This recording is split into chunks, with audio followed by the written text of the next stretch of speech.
Movie की शुरुआत में हम एक प्लेन को देखते हैं जिसमें काफी सारे लोग बैठे होते हैं और वो एक समुद्र के ऊपर से जा रहा होता है और वो सारे मुसाफिर अपना सफर एंजॉय कर रहे थे। लेकिन वो ये नहीं जानते थे कि उनकी तरफ बहुत बड़ा खतरा आ रहा है। तभी वहां पर एक छोटी बच्ची अपने पिता से पूछती है कि हमें पहुंचने में कितना वक्त लग जाएगा, जिस पर उसके पिता बताते हैं कि अभी हम समुद्र के ऊपर से गुजर रहे हैं, हमें पहुंचने में काफी टाइम लग जाएगा। फिर वो बच्ची खिड़की से बाहर देखती है, तब उसे कुछ ऐसा दिखाई देता है जिसे देख के वो तंग रह जाती है। दरअसल उसने आसमान में उड़ती हुई शार्क्स देख ली थी। फिर वो अपने डैड को बोलती है कि मैंने आसमान में उड़ती हुई शार्क्स को देखा है। लेकिन उसके डैड इस बात पे यकीन नहीं करते हैं। वो कहते हैं कि शार्क्स तो पानी में होती है, भला वो उड़ कैसे सकती है। तभी हम एक आदमी को देखते हैं जो अपने कैमरे से बाहर की वीडियो बना रहा था। उसे भी वो उड़ती हुई शार्क्स दिखाई देती है जिन्हें वो अपने कैमरे में रिकॉर्ड कर लेता है। तभी हमें प्लेन के बाहर का सीन दिखाया जाता है जहाँ काफी सारी शार्क्स उड़ रही थी। शार्क्स के ऊपर अजीब तरह के लोग बैठे होते हैं जिन्होंने आर्मी के कपड़े पहने हुए थे और फिर वो प्लेन पे हमला कर देते हैं। फिर एक शार्क प्लेन के सामने आ जाती है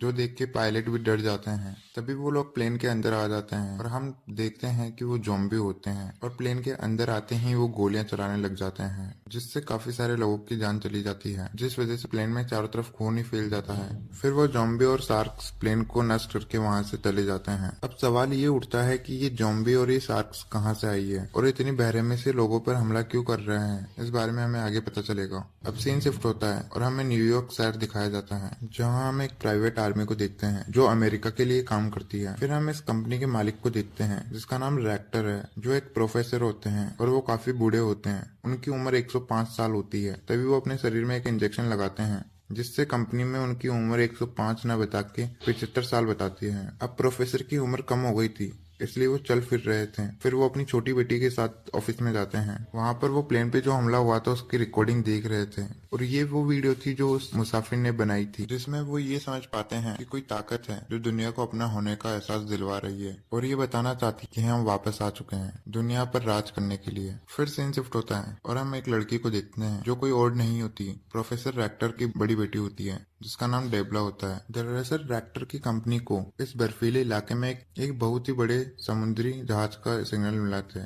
जिसे चेक करने डेबला यहाँ आई थी, क्योंकि कंपनी के मुताबिक ये जहाज करीबन 100 साल पुराना है, यानी कि ये जहाज हिटलर के जमाने का होगा। फिर डेबला उस शिप के पास जाती है जहाँ जाके वो हैरान हो जाती है क्योंकि आज से पहले उसने इतना बड़ा जहाज नहीं देखा था। फिर वो अंदर चेक करने जाती है जहाँ उसे काफी सारी लाशें मिलती है जो खून में लथपथ होती है।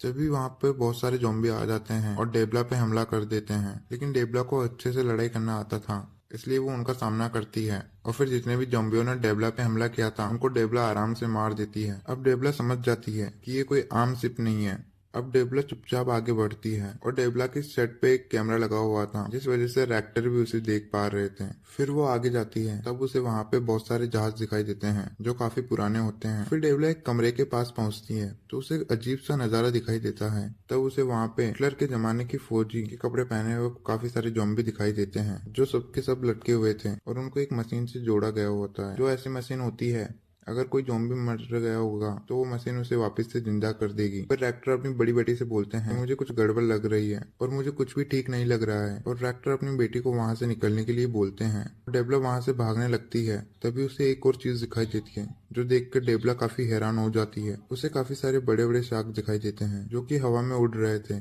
और काफी खूंखार लग रहे थे क्योंकि दरअसल ये भी ज़ॉम्बी शार्क्स होते हैं। और ये सब डेबला देख रही होती है तभी उस पर एक ज़ॉम्बी हमला कर देता है, लेकिन वो ज़ॉम्बी यहाँ की कमांडर होती है इसलिए वो काफी पावरफुल होती है। इस वजह से वो डेबला पे भारी पड़ जाती है और फिर वो डेबला को एक इंजेक्शन लगा देती है, इससे डेबला बेहोश हो जाती है। लेकिन वो ज़ॉम्बी उसे मारते नहीं और उसे जिंदा छोड़ के वहां से चले जाते हैं। और जैसे ही डेबला को होश आता है तो डेबला यहाँ से बाहर भागने की कोशिश करती है जहाँ उसे आसमान में काफी सारी शार्क्स उड़ती हुई दिखाई देती है। वो शार्क्स थोड़ी दूर जाने पर इनविजिबल हो जाती है, यानी कि वो शार्क्स होती तो है लेकिन दिखाई नहीं दी। और अब वो जहाज देखते ही देखते बर्फ के अंदर जाने लगता है। सीन शिफ्ट होता है और हम रिएक्टर के लैब में देखते हैं जहाँ पर डेबला को चेकअप कर रहे थे क्योंकि जब से वो वहां से आई थी तब से वो कुछ ठीक महसूस नहीं कर रही थी, इसलिए रिएक्टर उसे चेक करता है और डेबला बताती है कि उसे ऐसा लग रहा है कि उसके अंदर ज़ॉम्बी सिम्टम्स है यानी कि वो भी ज़ॉम्बी जैसा महसूस कर रही है। दरअसल जो ज़ॉम्बी के कमांडर ने डेबला को इंजेक्शन लगाया था वो दरअसल एक ज़ॉम्बी वायरस होता है। फिर हम रैक्टर को अपनी दोनों बेटियों के साथ देखते हैं जहाँ ये खाना खा रहे होते हैं। तभी रैक्टर की छोटी बेटी बोलती है कि आपने ये कहा था कि ये आपके पास्ट से जुड़ा हुआ है। तो उसकी छोटी बेटी बोलती है कि आज आप हमें अपने पास्ट के बारे में बता ही दीजिए कि आखिर क्या हुआ था, क्योंकि आपने आज तक अपने गुजरे हुए पास्ट के बारे में हमें नहीं बताया है। फिर प्रोफेसर रैक्टर उन्हें बताते हैं कि सन 1942 में कि जब ब्रिटिश फोर्स ने नाजी के फोर्स पर हमला किया था तब ब्रिटिश आर्मी ने जर्मन के हर इलाके को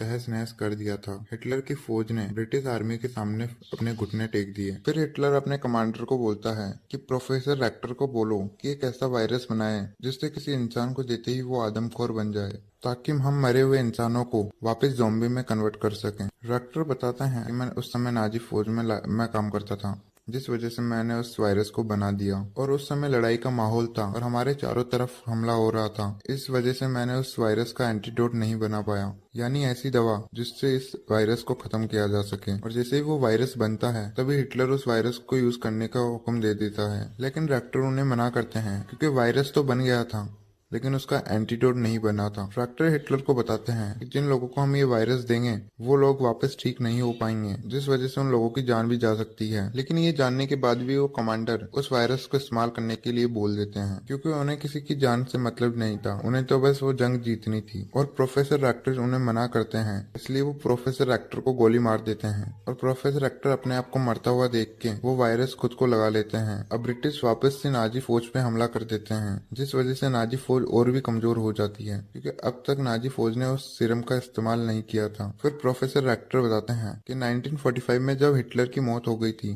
तब जर्मन की और भी ज्यादा हालत खराब हो गई थी। रैक्टर बताते हैं कि 1945 के बाद में वो आर्मी कहाँ गायब हो गई किसी को पता नहीं और मैं वहां से अमेरिका आ गया क्योंकि मैं लोगों की मदद करना चाहता था, इसलिए मैं यहाँ पे आके ये कंपनी खोली क्योंकि मैं एक अच्छा इंसान बनना चाहता था। सीरम बनाने के बाद मुझे काफी अफसोस हुआ कि मुझे ऐसा नहीं करना चाहिए था। ये सुनकर उनकी दोनों बेटियों को प्रोफेसर पर काफी गुस्सा आता है। वो प्रोफेसर रैक्टर को बोलती है कि जो पहले हुआ और जो आज हो रहा है वो सबके जिम्मेदार आप हैं। वो बोलती है कि आपने बहुत गलत किया, आपने कुदरत के साथ छेड़खानी की, यानी जैसा भगवान ने इंसानों को बनाया आपने उन्हें चेंज करने की कोशिश की और मरने के बाद इंसानों के साथ भी गलत किया, उन्हें ज़ॉम्बी बना के, और अब आपको ही इस चीज का हल निकालना है। फिर वो ज़ॉम्बी आर्मी न्यूयॉर्क पे भी हमला कर देती है और न्यूयॉर्क में हो रही ये सारी तबाही न्यूज में दिखाई जा रही थी और इस हमले में काफी सारे लोगों की जान चली जाती है। तभी हमें न्यूज में पता चलता है कि ये ज़ॉम्बी आर्मी और भी काफी सारे देशों पे हमला कर देती है जिनमें लंदन, जापान, कनाडा और चाइना भी शामिल थे और साथ ही साथ आसमान में उड़ते हुए प्लेन को भी नष्ट कर रही थी जैसा कि उन्होंने शुरुआत में किया था, जिस वजह से सारी फ्लाइट्स बंद कर दी जाती है,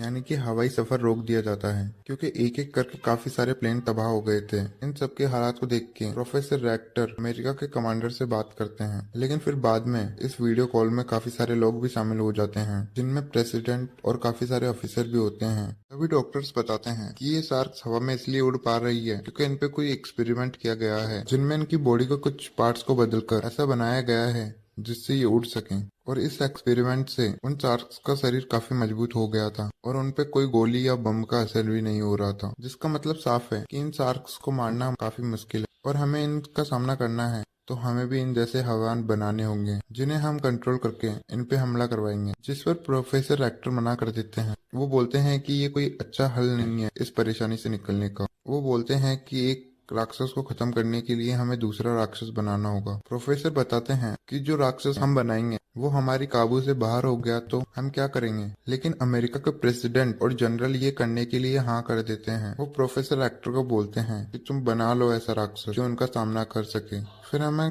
कुछ दिनों बाद का सीन दिखाया जाता है जहाँ पर फ्लाइट खोल दी गई थी, जिस वजह से एयरपोर्ट पे काफी रश होता है और वहाँ पे बैठे पैसेंजर्स को गुस्सा भी आ रहा होता है। तभी एक औरत देखती है कि न्यूयॉर्क जाने वाली फ्लाइट बिल्कुल तैयार है, जिसे देख के वो सारे लोग काफी खुश हो जाते हैं और न्यूयॉर्क जाने वाले सारे पैसेंजर्स प्लेन में जाकर बैठ जाते हैं, जिसके बाद वो प्लेन न्यूयॉर्क जाने के लिए उड़ जाता है। दूसरी तरफ प्रोफेसर की दोनों बेटियां और काफी सारे ऑफिसर्स उस प्लेन का पीछा करते हैं क्योंकि वो जानते थे कि वो फ्लाइंग शार्क प्लेन पे अटैक करेगी। यानी कि इसका मतलब साफ है कि अमेरिका वालों ने इस प्लेन को एक जाल की तरह उड़ाया है। और होता भी कुछ ऐसा ही है। वो नाजी ज़ॉम्बी उस प्लेन पे हमला करने के लिए निकल जाते हैं और वो सारे पैसेंजर्स बेफिक्र होकर बैठे थे। और फिर लोगों को बाहर ज़ॉम्बी और वो शार्क्स दिखाई देने लगते हैं, जो देखते ही प्लेन में अफरा तफरी मच जाती है। लोग काफी डर जाते हैं। तो इसके बाद वो ज़ॉम्बी और शार्क्स प्लेन पे हमला कर देते हैं। इस बार भी वो अंधाधुंध गोली चला के लोगों को मार देते हैं।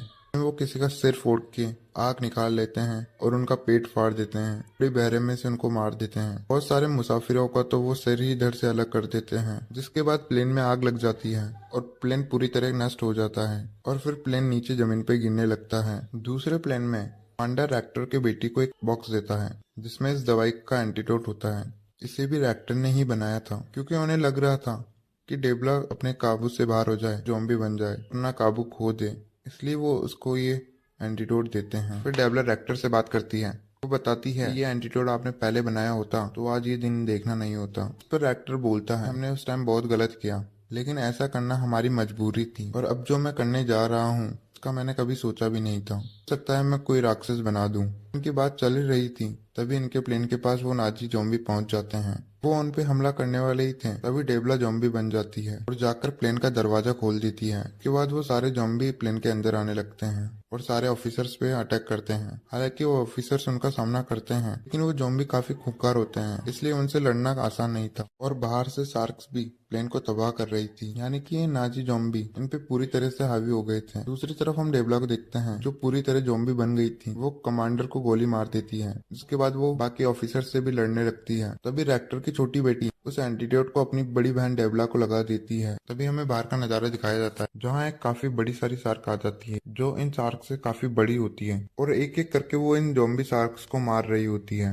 तभी हमें पता चलता है कि ये शार्क रैक्टर ने बनाई है और वो ही इसको कंट्रोल कर रहा है, क्योंकि उसने कहा था कि मैं भी राक्षस बनाऊंगा इन ज़ॉम्बियों को मारने के लिए, और उसने राक्षस बना ही दिया। और रैक्टर उस शार्क को कंट्रोल करके उन ज़ॉम्बियों और शार्क को मार रहा था। और वो शार्क इतनी बड़ी होती है कि वो बची हुई शार्क्स को खाने लगती है। और फिर हम प्लेन के अंदर देखते हैं जहाँ ऑफिसर्स उन ज़ॉम्बियों को मार देते हैं और डेबला भी उस एंटीडोट से सही हो गई थी। मरे हुए सारे ज़ॉम्बी शार्क पानी में गिरने लगते हैं और ये नज़ारा देख के आर्मी जनरल काफी खुश हो जाता है क्योंकि ये देखने के लिए वो बेताब था। ये देख के रैक्टर भी काफी खुश हो जाता है क्योंकि जो मिशन इन्होंने शुरू किया था उसमें ये कामयाब हो गए थे। फिर हम नाजी जहाज को देखते हैं जो हमने शुरुआत में देखा था, जिसके अंदर डेबला गई थी, जिसमें काफी सारे ज़ॉम्बी होते हैं क्योंकि ये नाजी की पूरी फौज थी जहाँ उनके कमांडर उन्हें ऑर्डर दे रहे थे पूरी दुनिया को खत्म करने का। यानी कि हमें पता चलता है कि रैक्टर ने उन ज़ॉम्बी और शार्क को मार के जंग जीती नहीं है, अभी तो असली जंग शुरू हुई है और ये जंग काफी बड़ी होगी क्योंकि दोनों तरफ राक्षस होंगे। और रैक्टर साइंटिस्ट होता है इसलिए वो उसके पास एक ऐसी पावर होती है जिससे वो कभी मरेगा नहीं और ना बूढ़ा होगा वो। और रैक्टर अपने अंदर इंजेक्शन लगा के अपनी उम्र को छोटी करता रहता है और उसने फैसला किया था कि वो दुनिया की हेल्प करेगा और उन्हें बचाने के लिए कुछ भी करेगा। और इसी के साथ ये मूवी